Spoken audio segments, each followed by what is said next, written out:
오늘은 거룩한 성품 시리즈 믿음의 6번째 말씀입니다. 믿음의 종류들 3번째 말씀을 가지고 함께 나누겠습니다. 먼저 우리는 지난 시간까지 믿음의 종류 5가지를 함께 나눴었습니다. 첫 번째로 믿음의 종류 첫 번째는 구원을 주는 믿음입니다. 믿음으로 구원받습니다. 두 번째는 잠깐 믿음이 성경에 기록되어 있습니다. 잠깐 믿는 거예요.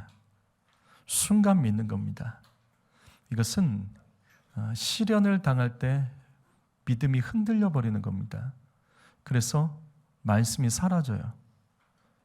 그래서 말씀을 기쁨으로 받아들이는 것이 믿음이고, 이 말씀이 흔들리는 것이 잠깐 믿음입니다. 그래서 잠깐 동안 있는 믿음. 그리고 세 번째가 지식적인 믿음이 있습니다. 여기 지식적인 믿음은 크게 2종류로 되어 있죠. 첫 번째는 귀신과 같은 행함이 없는 믿음. 이걸 잘 이해하셔야 됩니다. 귀신도 믿음이 있습니다. 예수님이 누군지, 하나님이 누군지 다 알아요. 그런데 알면 어떻게 해야 돼요? 알면 주님을 따라야 되는데 안 따르죠. 대적하죠. 행함이 없습니다. 그래서 행함이 없는 믿음은 귀신과 같은 믿음입니다. 두 번째로 머리로 의심하는 믿음. 믿음은 내 머리로 이해되는 게 믿음이 아닙니다. 믿음은 그걸 초월하는 겁니다. 그래서 도마처럼 머리로 의심하는 믿음은 지식적인 믿음입니다. 그러니까 내가 선을 긋고 이 안에서만 내가 믿겠다. 내가 받아들일 수 없는 것, 동의할 수 없는 것을 믿지 않는 것은 지식적인 믿음입니다. 이와 같은 믿음은 구원의 능력이 없습니다. 그리고 지난 시간에 4번째, 죽음 믿음이 성경에 있습니다. 여러분, 믿음도 죽을 수 있습니다. 그렇다면 살아있는 믿음이 있고 죽은 믿음이 있다는 거죠. 구원은 산 믿음으로 받는 겁니다. 죽은 믿음은 행함이 없어요. 진짜 믿음이 있으면 행함이 같이 갑니다. 행함이 없는 믿음은 죽은 믿음입니다. 그리고 5번째, 감사도 믿음입니다.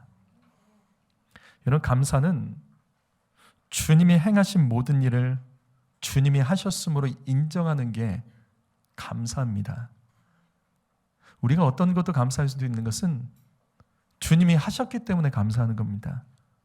아파도 힘들어도 고난도 실패도 그것을 주님이 하셨다고 믿으면 우리는 감사할 수 있죠. 주님은 언제나 선하십니다. 하나님이 하신 모든 일에는 완전한 것입니다. 그것을 믿는 것. 그래서 어느 상황이든지 이것도 주님이 하셨어. 그 믿는 게 감사입니다. 그래서 감사를 보면 그 사람의 믿음을 알 수 있습니다. 오늘은 6번째 믿음의 종류에 대해서 함께 나누겠습니다. 6번째 믿음의 종류는 바로 작은 믿음입니다. 성경에서 제일 많이 나오는 믿음, 예수님이 직접 말씀하신 믿음 중에 가장 많이 나오는 믿음이 작은 믿음에 대한 거예요. 지금 이 말씀 보시면 예수님은 들풀들, 즉 들판의 잡초들입니다. 그것을 예로 드시며 주님을 따르는 자들에게 지금 너희가 믿음이 작다라고 책망을 하십니다. 이 말씀에서 예수님께서 말씀하시는 믿음이 작은 자들은 그럼 어떤 사람일까?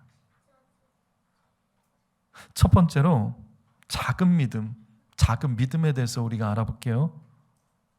성경에 기록된 작은 믿음, 첫 번째는 염려하는 믿음입니다. 여러분, 염려는 이 땅에 속한 거예요. 이 땅에서 무엇을 먹을까? 무엇을 마실까? 무엇을 입을까? 염려하는 믿음이 작은 믿음입니다. 세상 것들을 염려하는 거죠. 하나님의 자녀들, 세상 것 염려하는 하나님의 자녀들에게 천국을 소망하며 천국을 바라봐야 될 하나님의 자녀들이 세상 것 그거 바라보며 염려하는 자들에게 주님 말씀하십니다. 너 믿음이 적다고요. 그래서 주님은 이 땅에 돈에 대해 염려 사로잡힌 자들에게 공중에 나는 새, 또 들판의 백합화, 그것을 예로 드시며 주님이 그것들을 먹이시고 아름답게 입혀주시지 않냐? 뭘 염려하냐? 그러면서 좀 전에 봤던 6장 30절 말씀 보시면 마지막으로 잡초를 예로 드시며 말씀하십니다. 저 아궁이에 던져지는 저 하찮은 잡초도 주님이 입히신다. 필요한 것을 다 공급하신다. 하물며 너희일까 보냐? 주님이 너희 굶기시겠냐? 주님이 너희 헐벗게 하시겠냐? 이 땅에 먹고 사는 것 염려하는 사람들을 향해서 작은 믿음이라고 그래서 책망하십니다. 성도 여러분, 이 땅에 내가 무엇을 먹을까, 입을까 염려하시면 안 됩니다.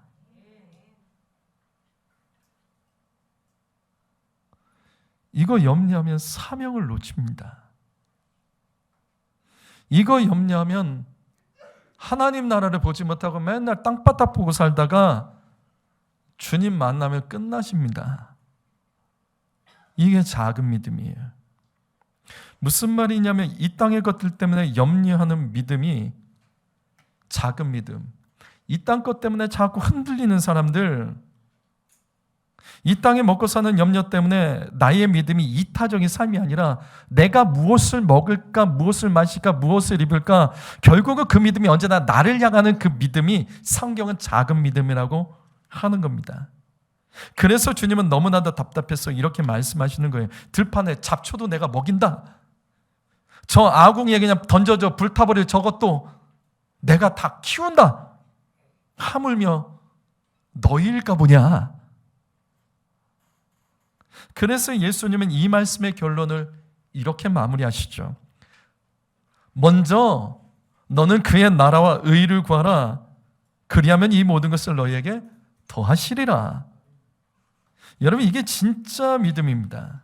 진짜 믿음 있는 사람, 구원받은 믿음을 가진 사람들의 삶은 이와 같습니다.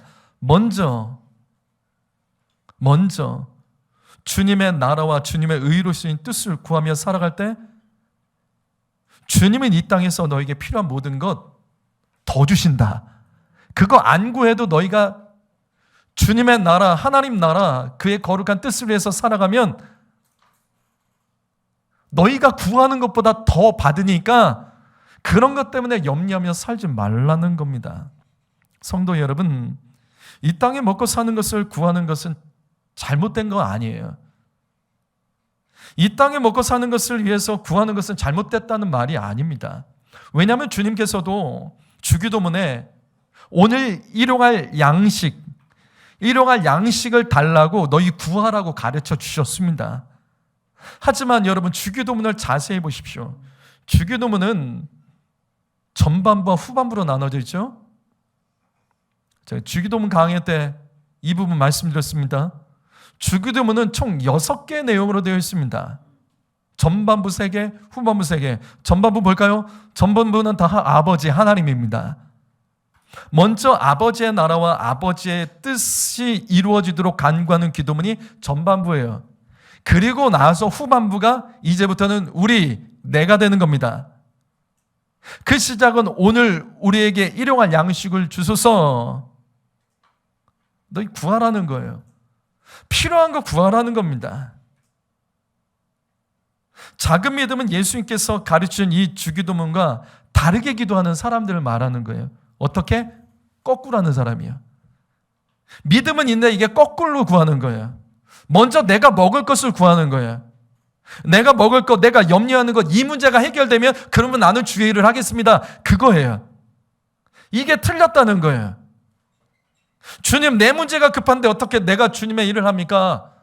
제가 여기서 처음에 와서, 우리 교회 때 처음에 와서 성도님들과 얘기할 때 제가 몇 번 말씀드렸을 거예요. 나라를 위해 기도하는데 계속해서 질문을 하는 거예요. 아니, 내 문제도 심각한데 나라를 위해서 구하는 게 이게 잘 와닿지 않는다는 거예요.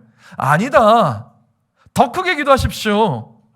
이기적으로 내 것 구하지 마시고 주님의 나라, 이 땅이 하나님 나라 구하면 하나님 이 땅에서 내가 구한 이 땅을 주님 만져주시면서 나를 통해 주님 축복하십니다. 그래서 교회가 지금 이렇게 여기까지 오게 된 거예요. 성도 여러분, 분명 작은 믿음도 기도합니다. 하지만 작은 믿음은 아버지의 나라와 아버지의 뜻이 먼저가 아니에요. 내가 먼저예요. 내가 먼저. 내가 먼저 잘 먹고 잘 살아야 돼. 내가 평안해야 돼. 내가 문제가 없어야 돼. 그래야지 내가 여유가 있어야지 주님의 일을 하지. 안 주셔서 못한다는 거예요. 도와주지 않아서 못한다는 거예요. 그게 아니라고요. 거꾸로 가신 겁니다. 내가 먼저 주님의 나라와 의를 구하며 나가면 그리하며 주님은 우리에게 필요한 것 모든 것을 주십니다. 이 믿음으로 예수 사는 거예요. 예수 믿는 사람들은요. 이 땅에서 내가 손해나도 내가 주의 일을 하면 주님은 손해나게 하지 않으십니다. 이걸 믿어야 되는 거예요. 부모 세대 손해가 났어도 자녀 세대는 손해가 절대 나지 않습니다. 하나님을 믿으셔야 돼요. 당장 나의 삶의 열렬 해결하고 내 노후 걱정을 하고 내가 먹고 살 것, 내 자녀에게 물려줄 것, 이거 기도하다가 주님의 나라와 주님의 뜻이 뒤로 밀려버리면 이게 안 된다고요. 그게 작은 믿음이 때문에 큰 역사가 일어나지 않습니다. 성도 여러분, 대한민국이 어떻게 이렇게 복음화됐는지 기억하십시오.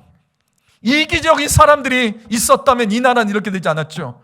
이 나라에 선교사들이 왜 왔습니까? 이기적인 사람들, 내 가정 먹고 사는 걸 위했던 사람들이 있었다면 우리나라가 어떻게 복음화됩니까?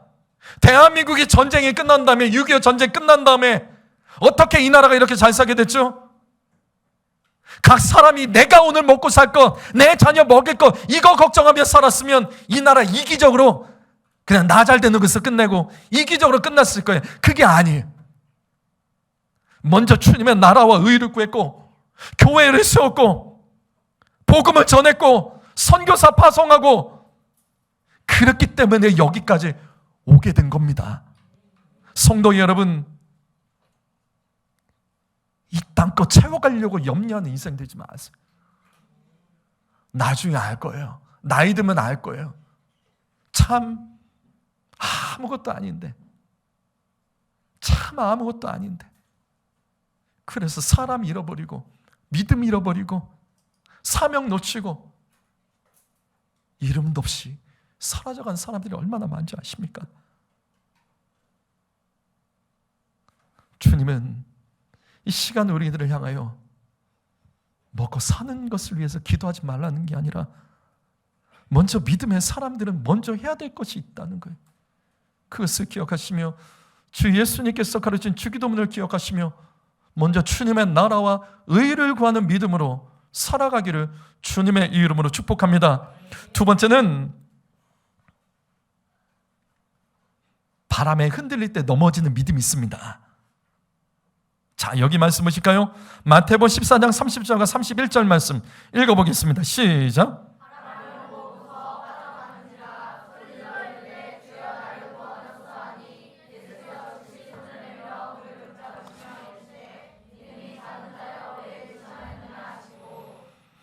이 말씀은 예수님과 함께 베드로가 무리를 걷게 됩니다.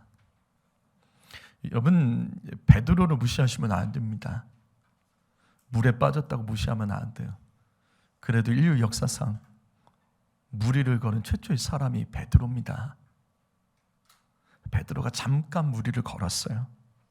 근데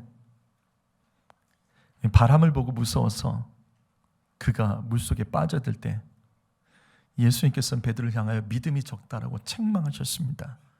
바로 이겁니다. 예수님 바라보지 않고 세상의 바람에 흔들리는 두려워 떠는 믿음이 작은 믿음이죠.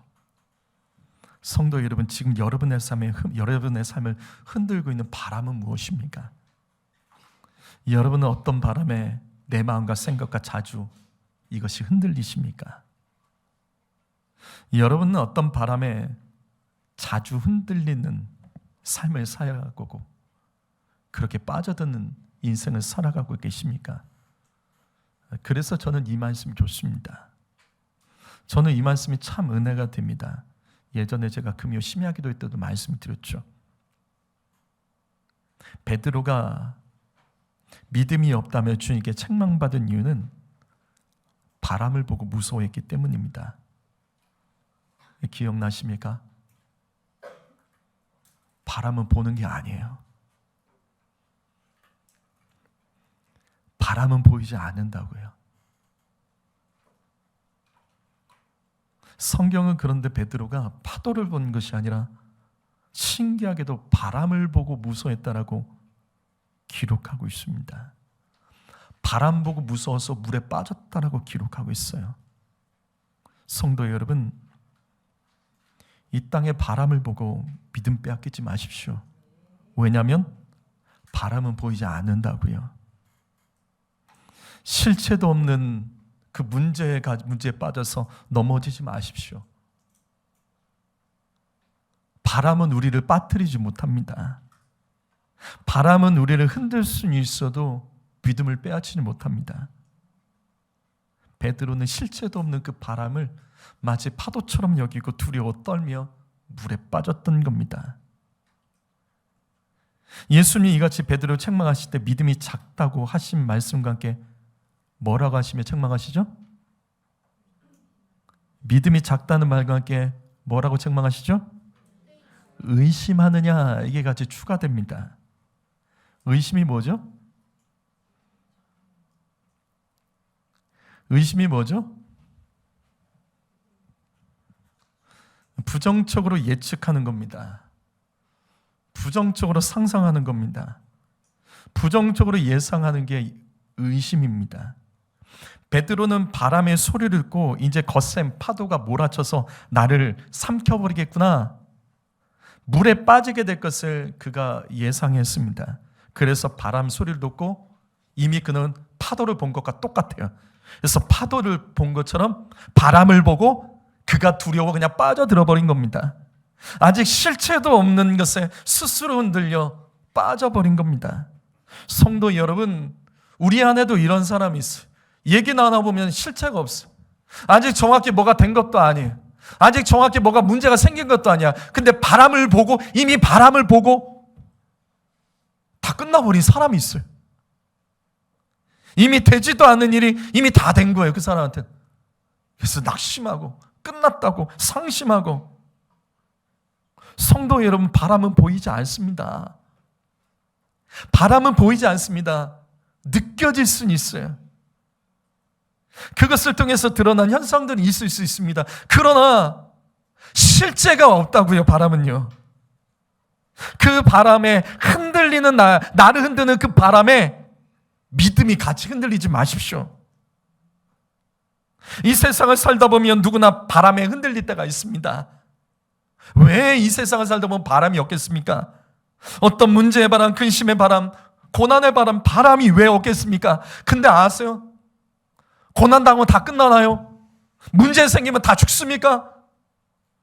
어려움 당하면 다 그냥 끝나버리냐고요? 아니에요. 바람일 뿐이에요. 이것은 예수 믿지 않은 사람에게도 있는 겁니다. 흔들릴 수는 있습니다. 근데 넘어지지는 마십시오. 아직 기회가 있습니다. 아직 끝이 아니라고요. 갈대를 보십시오. 바람에 흔들려도 꺾이지 않습니다. 바람은 흔들 뿐이지 우리를 완전히 꺾어버리고 뿌리째 뽑아버리지는 않습니다. 그래서 시편 46편 1절부터 3절까지 이 말씀 한번 읽어볼까요? 읽습니다. 시작.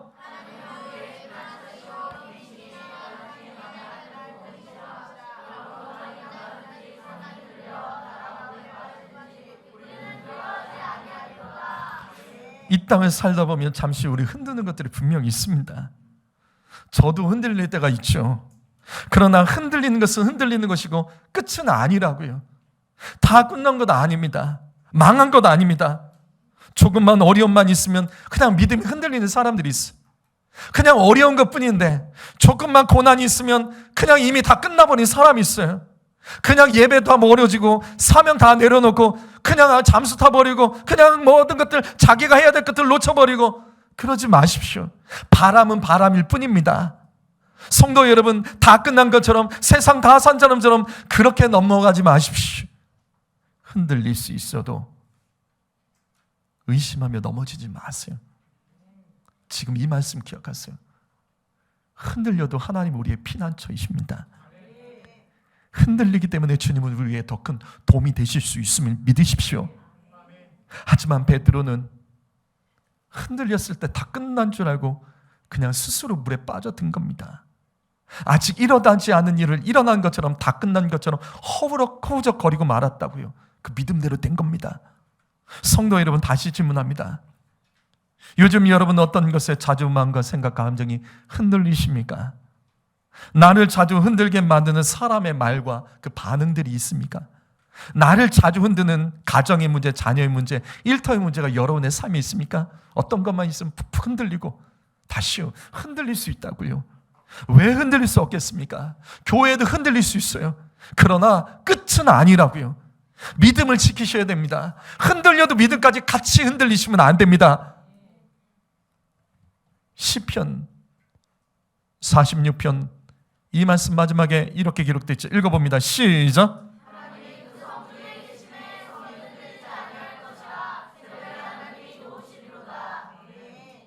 자주 흔들릴 때, 흔들리는 삶이 있을 때 차라리 이 말씀 붙으십시오. 그때 새벽에도 오신 하나님 만나시기 바랍니다. 그때 새벽 기도로 이기세요. 흔들릴 수 있어도 넘어지거나 끝난 것처럼 살아가지 마십시오. 그것이 작은 믿음입니다. 큰 믿음을 가진 자는 인생을 살다가 어떤 흔들림이 있어도 오히려 그때 지금 이 말씀처럼 하나님을 의지하며 성령의 음성으로 새벽에 주님을 만나라는 새벽 기도의 음성으로 듣는 사람들도 있다고요. 성도 여러분, 이 땅에는 우리를 흔드는 바람은 언제나 존재합니다. 그 바람은 옆에 사람, 저 멀리 있는 사람이라 내 가정에서도 흔드는 사람이 있을 수 있습니다.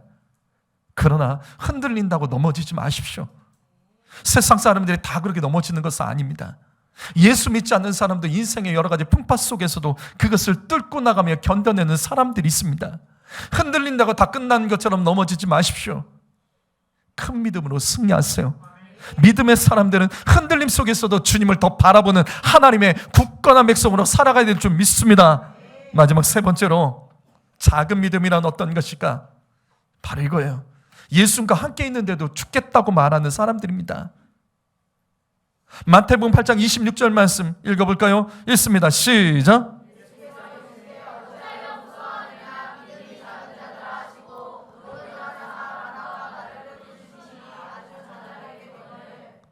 이 말씀에도 바람과 바다가 나옵니다. 즉 여기 바람과 바다, 파도를 꾸짖으신 주님, 예수님은 제자들에게 작은 믿음을 책망하시는 말씀입니다. 여러분, 이 말씀의 배경을 아십니까? 이 말씀의 배경이 뭐죠? 어떤 상황의 말씀이죠?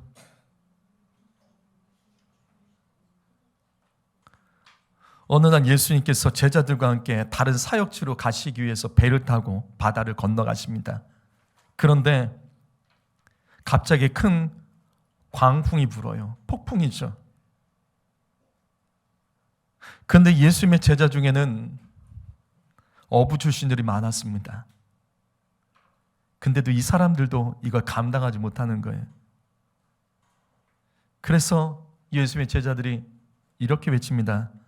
주님, 우리 죽겠습니다. 주님, 우리 죽겠습니다.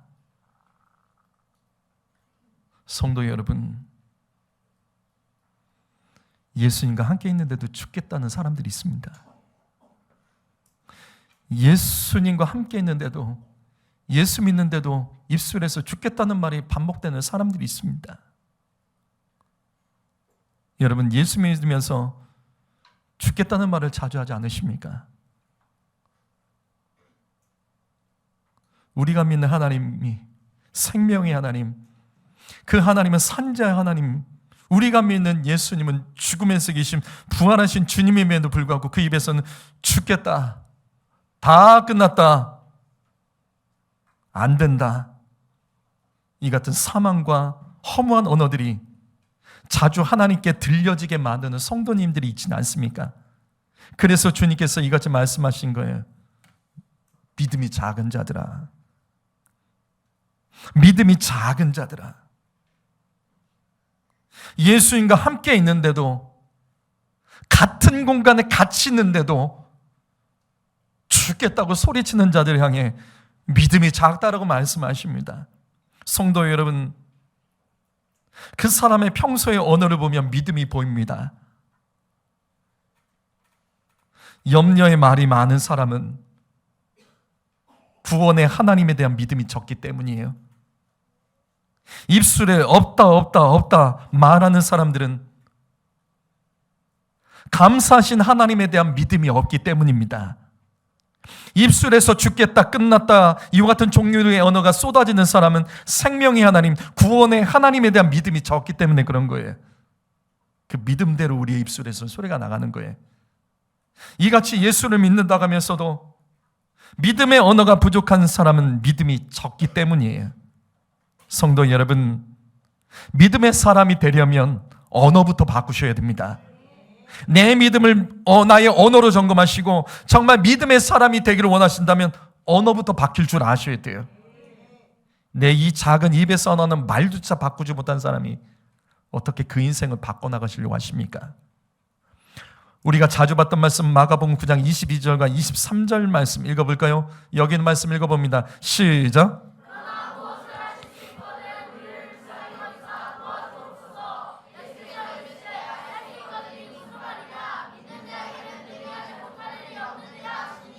어느 날 귀신 들린 아들을 둔 아버지가 예수님을 찾아와서 도와달라고 합니다. 이 얼마나 간절한 간구여야 되겠습니까? 아들이 귀신에 들렸다고요. 이 문제 해결하려면 얼마나 간절히 구해야 되겠습니까? 그런데 이 아버지가 예수님께 혼납니다. 왜? 언어에 믿음이 없었어요. 언어에 믿음이 없었어요. 다른 문제가 아니라 언어에 믿음이 없었습니다. 정말 아들의 문제가 해결되기 원했다면 그 언어라도 간절해야 되는데 언어조차도 간절함이 없었습니다. 그리고 말씀하십니다. 네 말부터 바꿔라. 할 수 있거든요. 무슨 말이냐? 네 언어부터 바꿔라. 네 허무한 언어, 믿음 없는 언어, 그렇게 될 대로 되라 이러식의 면허, 이거부터 바꾸라고 말씀하십니다. 사랑하는 성도 여러분, 언어가 우울한 성도가 있지는 않습니까? 언어가 참 낙심에 빠져있는 언어가 있지는 않습니까? 의심 많이 하고 걱정 가득한 언어, 항상 그 사람과 대화를 나눠보면 그 말이 참 힘 빠지고 기운 빠지게 말하는 사람들이 있습니다. 어떻게 그렇게 힘 빠지게 말을 하죠? 어떻게 같은 상황을 가지고도 나보다 더 나은 상황인데도 그 언어는 언제나 그렇게 힘이 없죠? 성경은 그것을 말씀하세요. 믿음의 문제라고요. 믿음의 사람은 그 언어가 희망이 있습니다. 믿음의 사람은 감사가 넘칩니다. 믿음의 사람은 말에 확신이 있습니다. 그래야지 그제서야 정신 차린 귀신 들린 아들을 둔 아버지가 바로 바꾸죠. 어떻게? 이어지는 24절 말씀, 그 아이의 아버지가 소리질러 이르되 내가 믿나이다. 언어부터 바꿔버린 거예요. 믿음의 언어로 그냥 선포해버린 겁니다. 더 이상 다른 말 필요 없어. 나 믿습니다. 그리고 고백해요. 나의 믿음 없음을 도와주옵소서. 그가 믿음이 없었던 거예요. 사실은 믿음이 작은 것은 믿음이 없는 겁니다. 그가 스스로 고백합니다. 주님, 나는 믿음 없는 자입니다. 그러고도 나아지기를 원했다고요. 믿음이 없음에도 불구하고 내 자녀가 잘 되기를 바랬다고요. 그러고도 잘 되길 바랬고, 그러고도 나아지고, 그러고도 좋아지기를 원했다고요. 이와 똑같은 성도 있습니까? 언어가 믿음이 없고 언어가 허무함에도 불구하고 잘 되기 바라는 성도가 있습니까? 안 되는 게 당연한 거죠. 당연히 안 되는 거죠. 성도 여러분, 예수 믿는 사람의 그 입에는 죽겠다, 안 된다, 없다, 끝났다, 이와 같은 언어가 반복된다면 그 사람은 믿음이 적은 사람, 아니요, 지금 이 말씀처럼, 이 아버지의 고백처럼 그건 사실 믿음이 없다는 증거예요.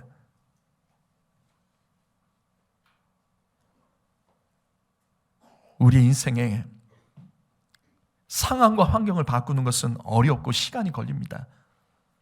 그런데 언어를 바꾸는 건 당장 할 수 있어요. 바로 이거예요. 당장 마음만 먹은 할 수 있는 것도 못하는 사람이 어떻게 시간과 많은 에너지가 들어가는 내 삶의 상황과 환경을 바꿀 수 있다고 생각하십니까? 내 입도 제어하지 못하는 사람이 어떻게 내 삶에 나은 것을 만들어갈 수 있겠습니까? 다시 반복합니다. 성도 여러분, 잘 떠올려보세요. 잘 떠올려보세요. 내 주변의 사람들의 언어 중에 그 입에 한결같이 죽겠다, 안 됐다, 끝났다, 모르겠다, 없다 하는 사람은 누구입니까? 그런 사람이 있으세요? 그 사람 인생을 보세요. 가정을 보세요. 나아지는 게 있나요?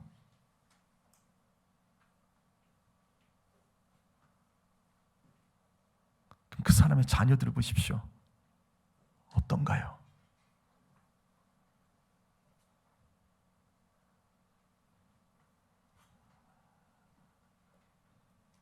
특별히 중직자 여러분께 제가 부탁드립니다. 이 기간별 말씀 나눌 때 허무한 말을 하지 마십시오. 나보다 믿음 없는 사람, 초신자들 믿음까지 꺾어버리지 마세요. 부모 여러분께 제가 권면드립니다. 자녀들 앞에서 허무한 소리 뱉지 마세요. 그 언어가 그렇게 사망에 속해 있고 이미 죽음을 달려가는 언어에서 나아지는 게 뭐가 있을까요? 내 자녀들이 그 언어 배워갑니다. 사랑하는 성도 여러분, 내 입술에 나오는 소리만으로도 우리의 믿음은 언제든지 확인할 수 있습니다. 예수 믿는 사람의 입술에는 생명과 믿음이 있어야 됩니다. 그 입술로 기도해야지 생명의 역사가 일어나고 믿음의 기적들이 일어나는 것이지, 평소에 그 입술이 부정적이고 늘 허무하고